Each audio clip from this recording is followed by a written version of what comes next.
What happens when an entire civilization concentrates its power, not to honor those who shaped it, but to exalt itself? The story of Babel is not merely an ancient tale. It is a permanent lesson on the consequences of shared vanity, which continues to impact our global present. Stay until the end, because what you learn about Babel will radically transform your view of human solidarity and the true meaning of our lives. Write below which nation you represent. I wish to know from which place you observe this chronicle of extreme ambition. Babel is such a remote and debated metropolis that its very foundations are connected to humanity's first systematic endeavor to confront God directly. Its origins are linked to the periods following the catastrophe, when the planet was restarting its population through Noah's descendants. The text of Genesis presents a fundamental character, Nimrod, who became the first ruler in the world. He was a strong pursuer before Jehovah. Genesis 10, verses 8 to 9. This characterization is not a simple recognition, but a hidden sign. The phrase, "before Jehovah," implies a confrontational stance, not one of surrender. Nimrod established his dominion in the region of Shinar, and there he founded Babel as the original capital. Reflect with me. What kind of man forms an empire when God had just cleansed the planet through a catastrophe and had commanded men to reproduce and occupy the earth? One who has the audacity to impose his own rule in opposition to the celestial. The initial inhabitants of Babel found something transformative. They could produce hardened bricks with fire and use bitumen as cement. This seemingly basic technical progress generated significant repercussions. For the first time, humanity had access to durable building elements that did not come solely from nature. They no longer required natural rock. They could manufacture their own building units. This autonomy of resources, supplied directly by God, strengthened their perception of independence. They had blocks instead of rock and asphalt instead of mortar, as Genesis 11:3 indicates. This aspect, seemingly practical, reveals an essential attitude: the substitution of the organic, created by God, with the man-made, created by man. It represented the initial move towards a fictitious autonomy from the Creator. Unlike other establishments that emerged out of survival needs, Babel arose with a rebellious intent. It was not merely a habitable space, it was an assertion. Its own title, which symbolizes Door of God in Akkadian, although paradoxically it would come to be associated with disorder in Hebrew, expressed its grand ambitions. Come, let us build ourselves a city and a tower whose top reaches to heaven, and let us make a name for ourselves, lest we be dispersed over the face of the whole earth. Genesis 11:4. These expressions contain one of the most explicit manifestations of insurrection against God throughout human history. They did not represent impulsively spoken words. They constituted a conscious and premeditated plan. Visualize the moment. Leaders and designers gathered, planning not a simple construction, but a work that literally aimed to pierce the heavens, the territory of God. Scholars and researchers have pointed to the ancient Mesopotamian ziggurats as probable references for this edifice, pyramid-like structures that rose as artificial elevations towards the firmament. The scale of the enterprise was impressive, even by contemporary standards. The baked block, a crucial invention, enabled much more durable constructions than the conventional sun-dried adobe. Bitumen, available in the area, offered a resistant mixture that reinforced the entire structure. But what truly made the enterprise exceptional was not its technique, but its purpose. Let us make a name for ourselves. This expression reveals the core of the problem. They did not intend to revere God, nor false gods. They aimed for shared self-glorification. They wished to perpetuate themselves, to build a monument to human skill that would survive generations. The second part of their statement is equally revealing: lest we be scattered abroad upon the face of the whole earth. This represented a direct transgression of the divine command. After the cataclysm, God had instructed humanity: be fruitful and multiply and fill the earth. Genesis 9:1. The divine will was transparent. Humanity was to spread out, colonize various spaces, cultivate different cultures. Babel symbolized the human reaction. No, we will stay united, focused, strong in our solidarity. The tower would serve as a lighthouse, a visible point from a great distance that would prevent people from moving excessively. It was a tactic to maintain human concentration in resistance to God's divine plan of dispersal. Each block installed actually represented an act of insurrection against the system established by God. What was happening in Babel went far beyond an ambitious construction. It was the visible expression of a spiritual situation deeply rooted in the human heart. To truly understand the scale of this insurrection, we must analyze the motivations that drove this colossal endeavor. Pride probably represents the most dangerous of all human sins, precisely because it disguises itself as virtue. In Babel, this pride took on the appearance of apparent solidarity and cooperation. All the earth was of one language and of one speech. Genesis 11:1. Superficially, this could be considered positive, a united humanity operating in harmony. However, this solidarity was founded not on love for God, but on the exaltation of human ability. Have you observed how even the best human qualities can deteriorate when they are separated from their divine purpose?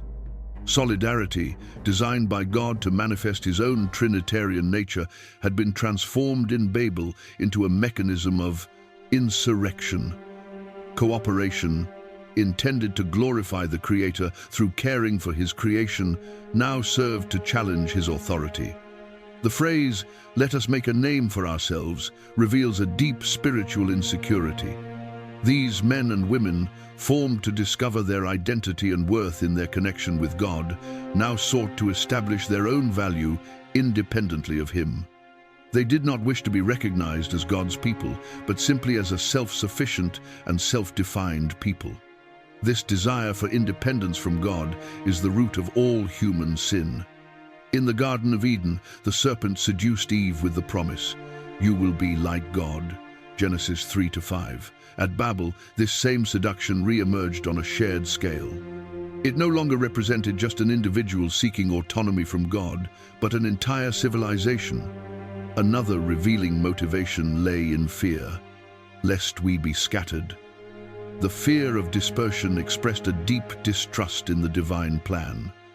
God had ordered the dispersion not as a punishment, but as a blessing, so that humanity might prosper in diverse environments, cultivating different cultural expressions of the divine image.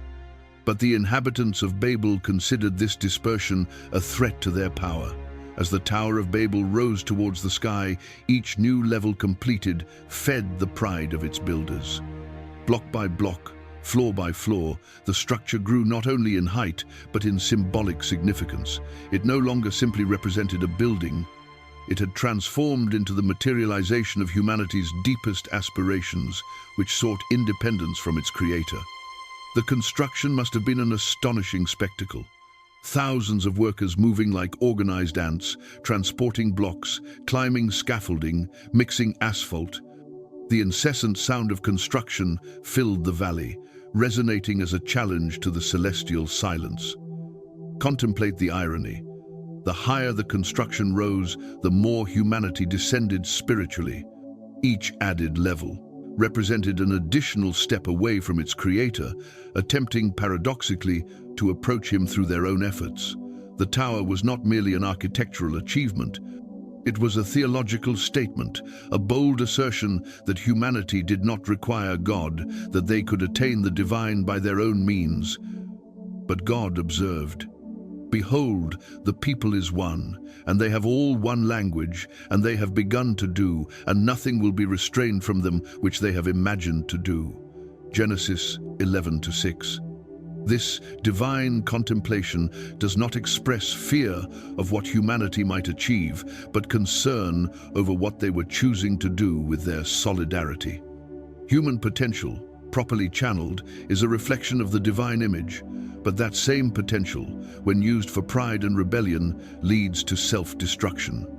The judgment of linguistic confusion represented simultaneously an act of justice and mercy, Of justice, because it interrupted a fundamentally rebellious project. Mercy, because it did not eliminate the rebels, but simply limited their ability to unite in shared insurrection. Visualize the moment. One day, the workers arrive as usual at the building site. The supervisors begin to give orders, but suddenly, no one understands anyone. What once were clear instructions now sound like incomprehensible babble. Frustration would give way to suspicion. Groups would begin to form naturally around those who could still understand each other. Distrust would grow among the different linguistic groups. The great solidarity of Babel would crumble, not due to external attack, but because of internal division. Thus God dispersed them from there over the surface of the whole earth, and they stopped building the city. Genesis 11:8. With these expressions, Scripture records one of the most significant migratory movements in human history. The Great Dispersion of Babel did not simply represent an isolated historical event. It was the catalyst that shaped the ethnic, linguistic, and cultural diversity that characterizes our species to this day. Visualize the dramatic scenes. Entire families packing their belongings, newly formed linguistic groups debating where to go, caravans abandoning the metropolis they had helped to build.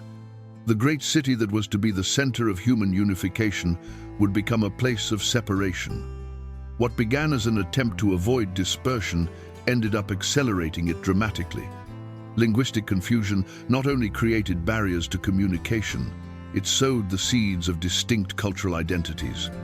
Each linguistic group, upon separating from the others, would begin to develop its own customs, traditions, artistic expressions, and eventually religious systems. The human cultural diversity that we celebrate today as a wealth has its roots in this divine judgment on shared pride. The different groups migrated in all directions. Some headed towards the fertile Nile valleys, laying the foundations of Egyptian civilization. Others advanced eastwards towards the Indus Valley. Some crossed mountains into future China, while others ventured into Europe. Over time, these migrations would reach the most remote corners of the planet, ultimately fulfilling, albeit through unexpected means, the divine command to fill the earth. The Tower project was abandoned, a skeleton of blocks and bitumen, a silent testament to the failure of human pride. Over time, the incomplete work would deteriorate, victim to erosion and perhaps used as a quarry for subsequent constructions. The irony is profound. The work that was to secure its fame became a symbol of its failure. The subsequent linguistic diversification was extraordinary. Entire language families emerged from a single probable language: Semitic, Indo-European, Sino-Tibetan, Afro-Asiatic, and many more. Each would develop its own grammar, vocabulary, and eventually, writing systems. This explosion of linguistic diversity is documented not only in the Bible, but also in the archaeological record, which shows a remarkable multiplication of distinct cultures after the estimated period of Babel. The unfinished Tower of Babel has disappeared for millennia, eroded by time and buried beneath layers of later civilizations. However, its spiritual legacy continues to cast a long shadow over the human trajectory. Babel does not simply represent a tale from antiquity. It is an archetype that is constantly repeated, a warning that resonates through the ages. Babylon, the empire that would rise centuries later in the same region, inherited not only the name, but also the spirit of ancient Babel. Under kings like Nebuchadnezzar, Babylon would build monuments to human greatness, including the famous Hanging Gardens and the imposing Gate of Ishtar.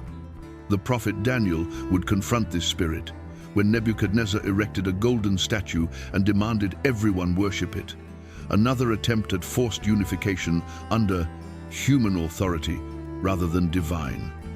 It is no coincidence that throughout Scripture, Babylon becomes the symbol of opposition to God.